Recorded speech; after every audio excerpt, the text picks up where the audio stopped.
الرحمن الرحیم رب اشرح لی صدری ویسر لی امری واحلل عقدۃ من لسانی یفقہوا قولی۔ الحمدللہ الذی لا مانع لحکمہ ولا ناقض لقضائہ، والصلاة والسلام علی سید انبیائہ وسند اولیائہ واحبابہ المعارضین لأعدائہ، اما بعد فاعوذ باللہ من الشیطان الرجیم، بسم اللہ الرحمن الرحیم۔ وتحسبهم ایقاظا وهم رقود ونقلبهم ذات الیمین وذات الشمال وقلبهم باسط ذراعیہ بالوسید۔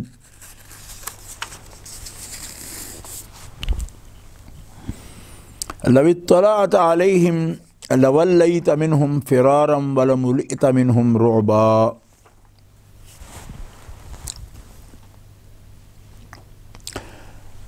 صدق اللہ العلی العظیم۔ الصلاۃ والسلام علیک یا رسول اللہ وعلی آلک و اصحابک یا حبیب اللہ۔ الصلاۃ والسلام علیک یا خاتم النبیین وعلی آلک و اصحابک یا خاتم المعصومین۔ اللہ تعالی جل شانہ و عز اسمہ کی حمد و ثنا حضور قائد المرسلین سید النبیین امام الاولین والآخرین جناب محمد مصطفیٰ احمد مجتبیٰ صلی اللہ علیہ وآلہ واصحابہ وبارک وسلم کی بارگاہ اقدس میں درود و سلام ہدیہ کرنے کے بعد، برادران اسلام و خواہران اسلام، سورہ کہف شریف کے مضامین ہفتہ وار درس میں آپ کے گوش گزار کیے جاتے ہیں۔ اللہ رب العزت جل وعلا اصحاب کہف کے قصے میں ارشاد فرما رہے ہیں، وَتَحْسَبُهُمْ أَيْقَاظًا وَهُمْ رُقُودٌ۔ تم اصحاب کہف کو بیدار گمان کرو گے، خیال کرو گے بیدار ہیں، حالانکہ وہ سوئے ہوئے ہیں۔ اندر جھانک کر دیکھو تو ان کی آنکھیں کھلی نظر آئیں گی، گویا کہ وہ جاگ رہے ہیں۔ اور پھر یہ بھی ہے کہ ایک جگہ پر جب کوئی ٹھہر جائے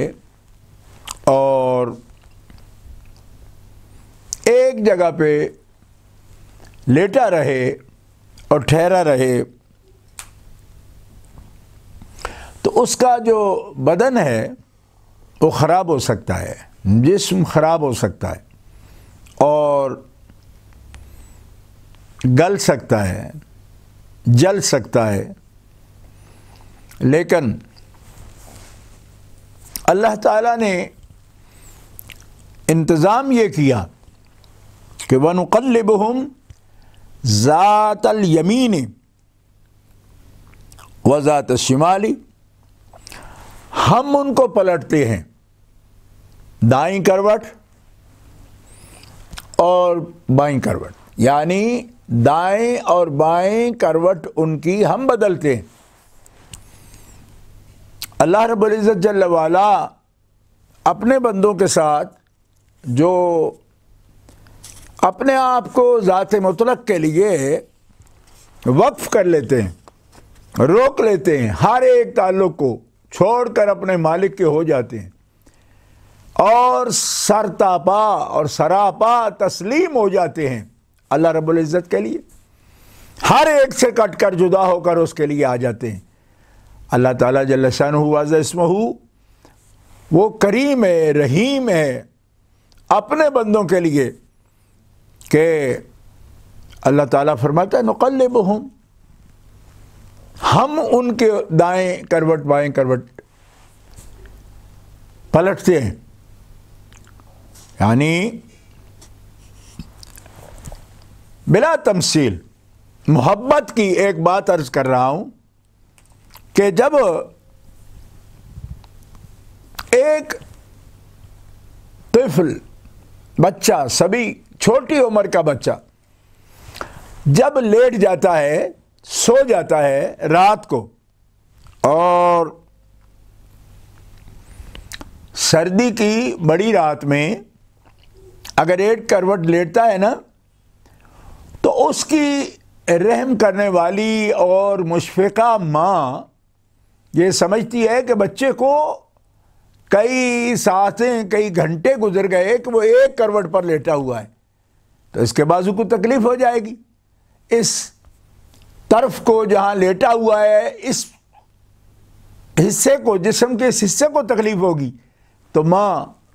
چھوٹے بچے کو پلٹتے رہتی ہے رات میں، اور اس کے آرام کا خیال کرتی ہے، اور اس کے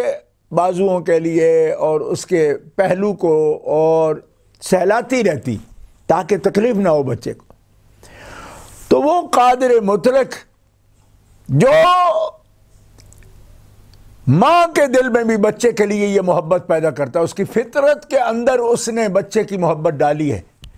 جب اس کی مخلوق میں، جس کے دل میں اس نے محبت ڈالی، اس کی محبت کا یہ حال ہے، تو جو ماں، باپ، بہن، بھائی، بیوی، بچے چھوڑ کے غار میں اللہ کے لیے آ جائے، تو مالک فرماتا ہے نقلبہم ذات الیمین و ذات الشمال، ہم نے بھی ان کی خبر گیری کی اور ان کو دائیں بائیں پلٹنا ہم نے خود کیا. نسبت نقلبہم، ان کو ہم نے خود، ہم پلٹتے ہیں ان کو دائیں طرف بھی بائیں طرف بھی، تاکہ لیٹے لیٹے اتنا بڑا عرصہ لیٹنے سے جسم ان کے خراب بھی نہ ہو، ان کو درد بھی نہ ہو، اور جب وہ اٹھے ہیں تو سبحان اللہ، اس کا ان کی طبیعتوں پر جو مثبت اثر تھا اور خوشگوار اثر تھا، اس کا خود اصحاب کہف نے بیان کیا. آنے والی مضمون میں، آیات میں انشاءاللہ العزیز ابھی آپ کے سامنے اس مضمون کو عرض کرتے ہیں. مفسرین کرام نے اس ضمن میں بہت باتیں لکھی ہیں. بعض کہتے ہیں کہ ہر 10 سال کے بعد اللہ تعالیٰ اصحاب کہف کی کروٹیں بدل رہا تھا. اللہ تعالیٰ نے کروٹیں بدلیں، اور ہر 10 سال بعد، بعض نے 9 سال کا ذکر کیا ہے، بعض نے سال بھر میں 2 دفعہ، اور بعض نے محرم کے دن کروٹیں بدلنے کا ذکر کیا. بہرحال اللہ تعالیٰ جل شانہ وعز اسمہ ان تفاصیل کو اور ان حکمتوں کو بہتر جانتا ہے کہ ان کو کس وقت کس چیز کی ضرورت تھی اور ان کی حفاظت کا کیا انتظام ضروری تھا. امام ابو بکر جصاص فرماتے ہیں کہ اللہ تعالیٰ جل شانہ وعز اسمہ کی مصلحت میں جب تک اصحاب کہف کو غار میں رکھنا مطلوب تھا، اس کی چاہت تھی، اس وقت تک کسی شخص کو وہاں پہنچنے نہیں دیا، اور کسی کو ان کے نیند میں، آرام میں خلل نہیں ڈالنے دیا، اور ان کو چھیڑنے کی توفیق نہیں دی. اللہ تعالیٰ جل شانہ نے ان کی حالت ہی ایسی بنا دی تھی کہ ناخن اور بال بڑھ چکے تھے. اگر کوئی شخص انہیں ایک نظر دیکھ لیتا تو وہ ان کی اس حالت کو دیکھ کر اس کے لیے وہاں ٹھہرنا مشکل ہو جاتا، اور وہ خوف محسوس کرتا. اور فرمایا کہ ان کی حالت یہ تھی کہ تم انہیں بیدار سمجھو گے، دیکھو گے تو سمجھو بالکل بیدار ہے، حالانکہ وہ تو سوئے ہوئے تھے، وہ ہم رقود، اور ہم ان کی کروٹیں بدل رہے تھے. ان کے ساتھ جو کتا ان کے ساتھ ہو لیا پیچھے پیچھے، اس کی حالت یہ تھی کہ کلبہم وکلبہم باسط ذراعیہ بالوصید، اور ان کا کتا اپنے اگلے بازو پھیلائے ہوئے غار کی چوکٹ پر تھا۔ ناظرین، آپ جانتے ہیں کہ کتا جب بیٹھتا ہے تو اس کے بیٹھنے کا یہی طریقہ ہے کہ وہ اپنے بازو پھیلا کر بیٹھ جاتا ہے۔ گویا اصحاب کہف کا کتا چوکٹ پر، غار کے دہانے پر، چوکٹ پر اپنے دونوں ہاتھ دراز کیے پھیلائے ہوئے چوکٹ پہ رکھے ہوئے بیٹھا تھا،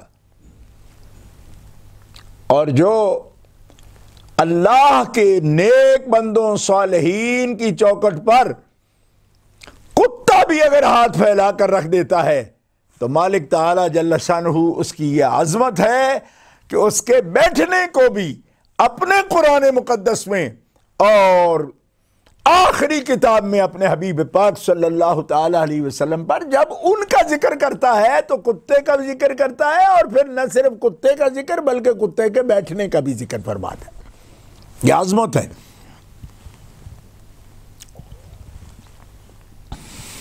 اور یہ منظر ایسا تھا کہ فرمایا لو اطلعت علیہم، اگر تو ان کو جھانک کر دیکھے اے مخاطب تو لولیت منہم فرارا، اس منظر کو دیکھ کر تو بھاگ جائے گا۔ وَلَمُلِئْتَ مِنْهُمْ رُعْبًا، اور تیرا سینہ ان کے رعب سے بھر جائے گا۔ کہ اللہ تعالیٰ جل شانہ وعز اسمہ نے ان کو ایسا نشان بنایا ان کی ہیبت سے، رعب سے، یعنی یہ رعب ہے ان کا۔ اور آنے والی آیات میں یہ بات، اس کا تذکرہ موجود ہے کہ کتنا عرصہ تک انہوں نے آرام کیا وہاں اسی حالت میں۔ تو اس ٹھہرنے کو وہم رقود، آرام کر رہے ہیں، سو رہے ہیں۔ دوسری آیات، آنے والی آیات میں یہ بیان ہوگا کہ ان کا ٹھہرنا کتنا تھا۔ کم لبستم، کتنا ٹھہرے ہو تم؟ تو کہتے ہیں لبسنا یومن و بعد یوم، ہم ایک دن یا آدھا دن۔ فرمایا لبسنا یومن و بعد یوم، نہ،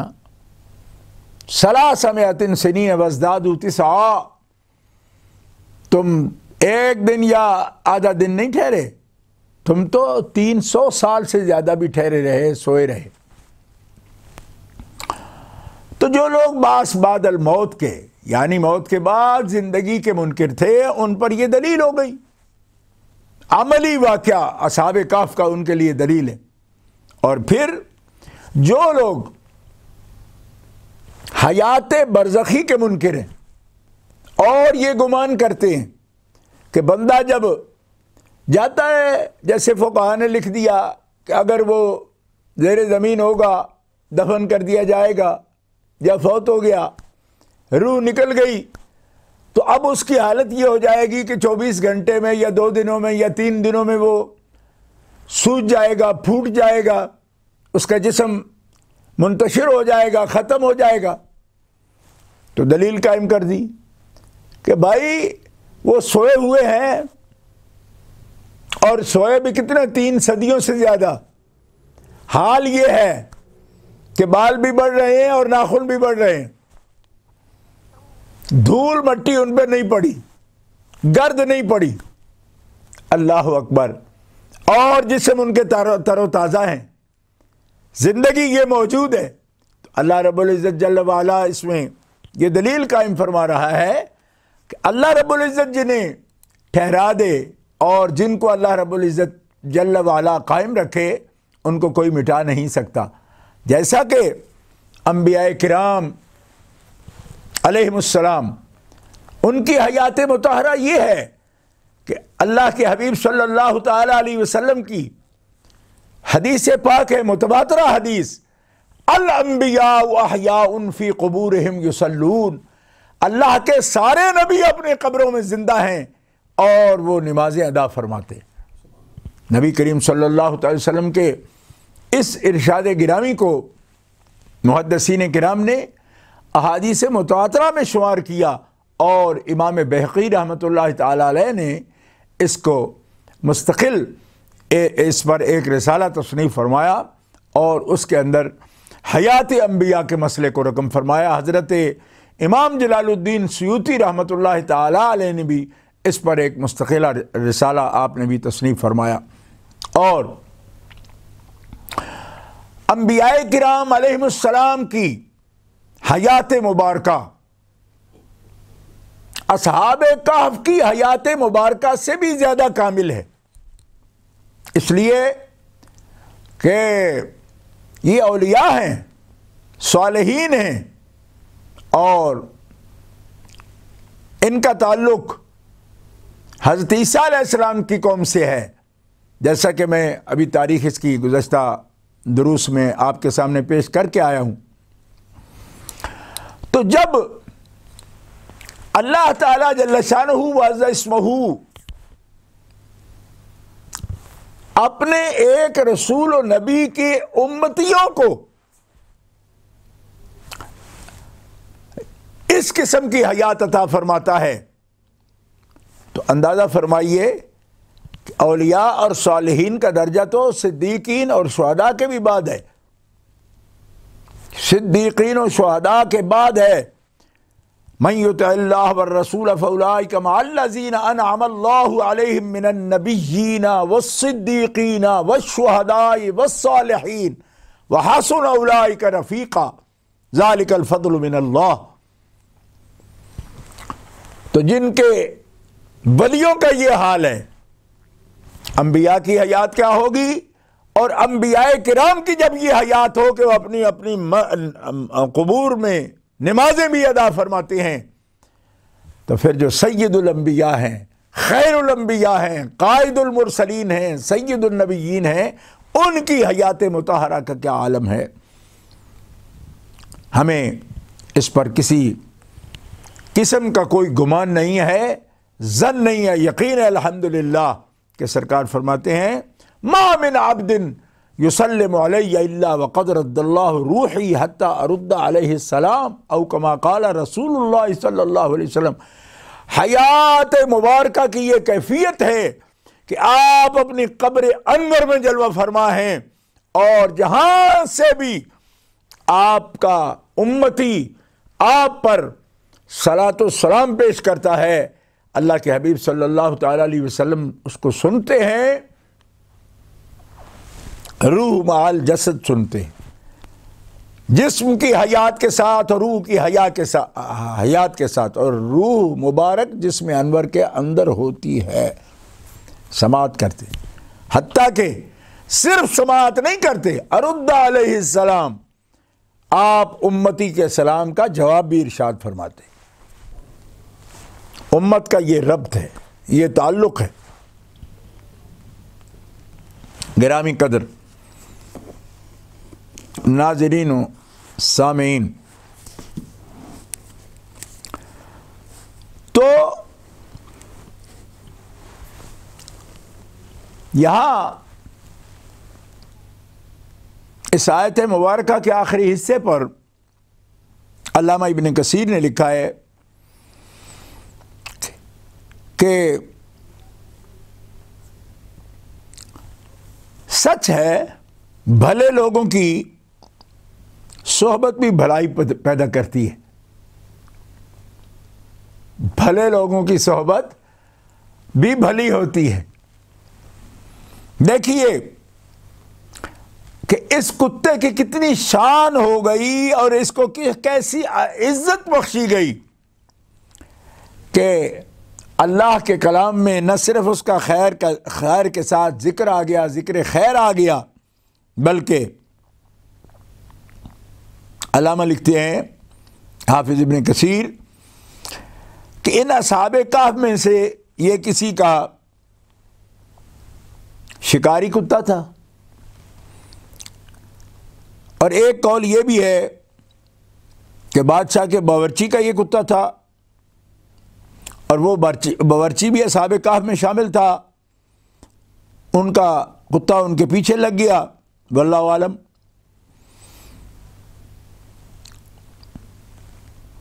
مگر حافظ ابن کثیر اس موقع پر یہ بات خوب نقل فرمائی کہ کتا بطور پہرہ دار غار کے باہر دہلیز پر بیٹھا تھا، اور باہر اس لیے بیٹھا تھا کہ جس گھر کے اندر کتا یا جنبی یا کوئی مجسمہ یا جنبی جیسے آپ جانتے ہیں کہ جس کے اوپر طہارت، نہانا، غسل کرنا فرض ہو، ایسا آدمی ہو تو پھر اس گھر میں رحمت کے فرشتے نہیں جاتے، اس لیے ادباً کہ یہ تو مرحوم ہیں، ان پہ تو رحمت ہے، اس لیے اندر نہیں گیا اور دہانے پر بیٹھا۔ کلبہم باسطن، پہرا دیتا ہے، اور پہرے دار ویسے بھی باہر موجود رہتا ہے تاکہ ہر خطرے سے آگاہ رہے۔ تو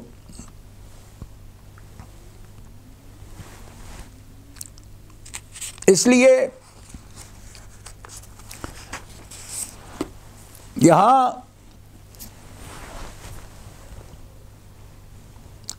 شریعت اسلامیہ میں باوجود اس کے کہ کتا جو ہے اس کی عام عادت وفاداری کی ہے اور اپنے آقا پر، اپنے مالک پر وہ جان چھڑکتا ہے،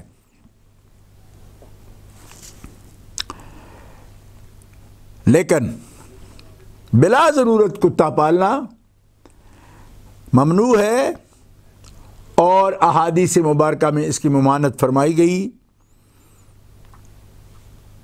لیکن اس کے ساتھ یہ خیال رہے کہ شکار کا کتا، حفاظت کے لیے کتا رکھنا، اس کی قرآن پاک میں اس کی اجازت بھی فرمائی گئی، اس کتے کا ذکر کیا گیا۔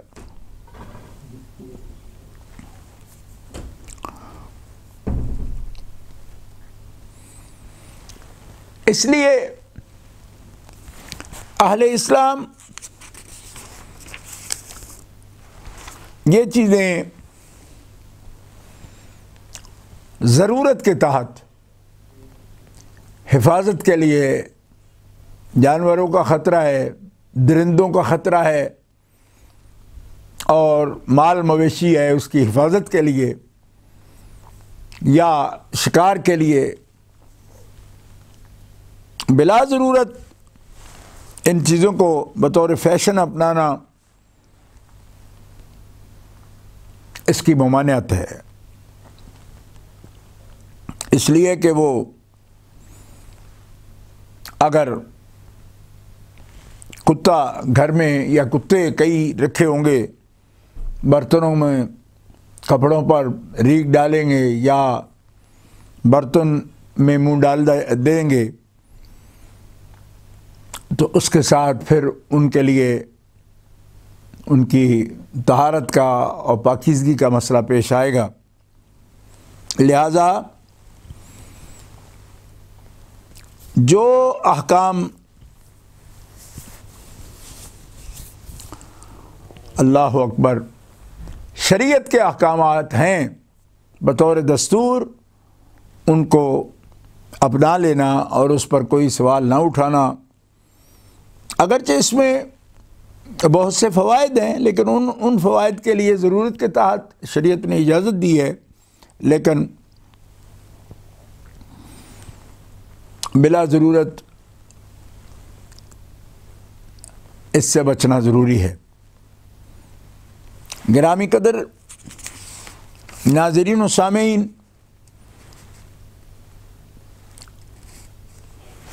اللہ تعالیٰ جل شانہ وعز اسمہ ہمیں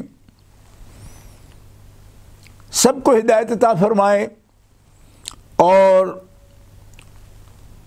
بوسیلہ نبی اکرم صلی اللہ تعالی علیہ وآلہ وصحبہ وسلم ہماری دعا ہے کہ اس پرفتن دور میں ہمیں اللہ تعالیٰ نبی کریم صلی اللہ تعالی علیہ وسلم کی اتباع، آپ کے اہل بیت اطہار سے کامل تمسک اور آپ کے اصحاب کی عزت و کرامت و شرف جان و دل تسلیم کرنے کی اور ان کی اتباع کرنے کی اللہ تعالیٰ توفیق عطا فرمائے اور رحم و کرم ہمارے شامل حال فرمائے۔ اور اصحاب کہف کی وہی دعا کہ ربنا آتنا من لدنک رحمتا وہیئ لنا من امرنا رشدا، یہی دعا بوسیلہ اصحاب کہف یا اللہ ہمارے حق میں قبول فرما۔ سبحان ربک رب العزت عما یصفون وسلام علی المرسلین والحمد للہ رب العالمین۔